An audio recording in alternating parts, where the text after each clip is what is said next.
ঘন্টা যাবত বৃষ্টি হয়েছে আমাদের এখানে। আমি তো নাচতে নাচতে বেরিয়ে পড়ছি বৃষ্টি দেখার জন্য। এবার পানি দেখেন, কত পানি।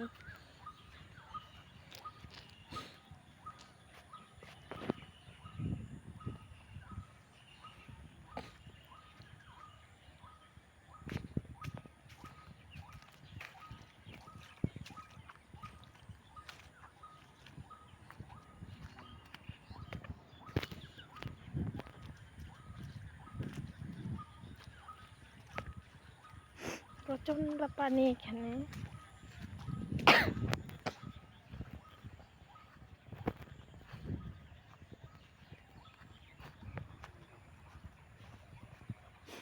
ধান ক্ষেতের অবস্থা খুব করুণ পরিস্থিতি। ধান ক্ষেতের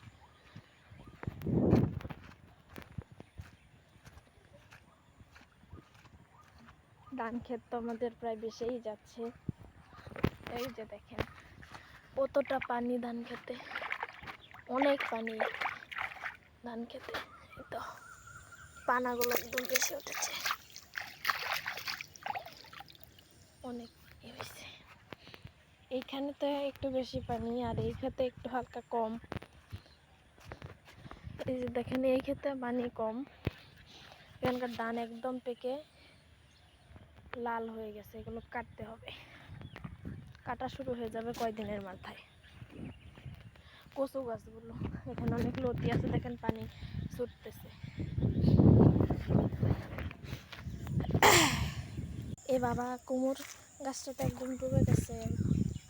এই তো দেখেন একদম ডুবে গেছে।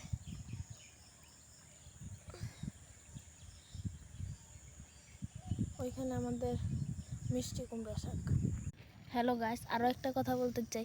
বৃষ্টি এলে এই শাকটা যেন তার প্রাণটা ফিরে পায়, সেটা হলো শুশুনি শাক। এই তো দেখেন, এটা কিন্তু এরকম ধান ক্ষেতের ধারে ধারে হয়।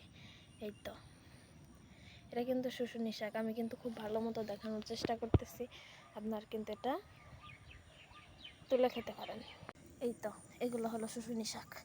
ধান কাটলে এগুলো আর থাকবে না, আবার বর্ষাকালে হবে।